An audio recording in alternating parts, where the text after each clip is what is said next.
National Herald കള്ളപ്പണം വെളുപ്പിക്കൽ കേസിൽ കോൺഗ്രസ് നേതാക്കളായ സോണിയാഗാന്ധിക്കും രാഹുൽ ഗാന്ധിക്കും നോട്ടീസ് അയച്ച് ഡൽഹി കോടതി. എൻഫോഴ്സ്മെന്റ് ഡയറക്ടറേറ്റ് കഴിഞ്ഞ മാസം സമർപ്പിച്ച കുറ്റപത്രത്തിന്റെ പശ്ചാത്തലത്തിലാണ് ഇരു നേതാക്കൾക്കും കോടതി നോട്ടീസ് അയച്ചത്. പ്രതികൾക്ക് എന്താണ് പറയാനുള്ളത് എന്ന് കേൾക്കണമെന്ന് പ്രത്യേക ജഡ്ജി വിശാൽ ഗോഖ്നെ ചൂണ്ടിക്കാട്ടി. കക്ഷികളെ ഏത് ഘട്ടത്തിലും കേൾക്കാനുള്ള അവകാശം ന്യായമായ വിചാരണയ്ക്ക് ജീവൻ പകരുന്നുവെന്ന് ജഡ്ജി ഗോഖ്നെ നിരീക്ഷിച്ചു. കേസിലെ അടുത്ത വാദം കേൾക്കാൻ മെയ് 8 മാറ്റി.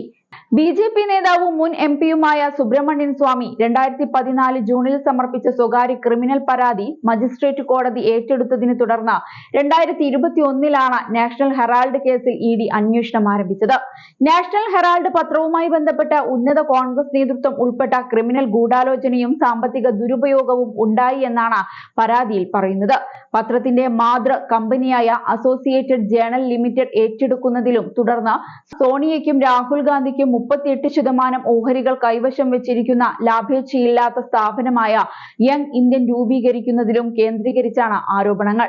AJLന്റേതായി ഉണ്ടായിരുന്ന 2000 കോടി രൂപയിലധികം വിലമതിക്കുന്ന പ്രൈം റിയൽ എസ്റ്റേറ്റ് ആസ്തികൾ പരോക്ഷമായി ഏറ്റെടുക്കുന്നതിനു വേണ്ടിയാണ് ഇത് രൂപകൽപ്പന ചെയ്തിരിക്കുന്നത് എന്നാണ് EDയുടെ കണ്ടെത്തൽ.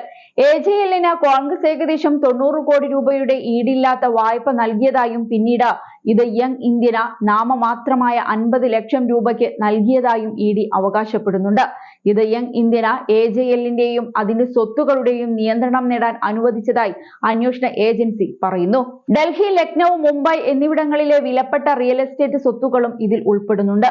ഈ കരാറിലൂടെ ഗാന്ധി കുടുംബവും മറ്റു കോൺഗ്രസ് വ്യക്തികളും ഏകദേശം 988 കോടി രൂപ വെളുപ്പിച്ചതായി ED ആരോപിച്ചു. അതേസമയം കേസ് രാഷ്ട്രീയ പ്രേരിതമാണ് എന്നാണ് കോൺഗ്രസിന്റെ പ്രതികരണം. അന്വേഷണ ഏജൻസികളെ രാഷ്ട്രീയ പ്രതികാരത്തിനുള്ള ഉപകരണങ്ങളായി കേന്ദ്രം ഉപയോഗിക്കുന്നതായി കോൺഗ്രസ് ആരോപിച്ചു. പ്രതികാര മനോഭാവത്തോടെയുള്ള നടപടിയിൽ പാർട്ടി ഭയപ്പെടില്ല എന്നാണ് കോൺഗ്രസ് പ്രസിഡന്റ് മല്ലികാർജുൻ ഖാർഗെ പറഞ്ഞത്.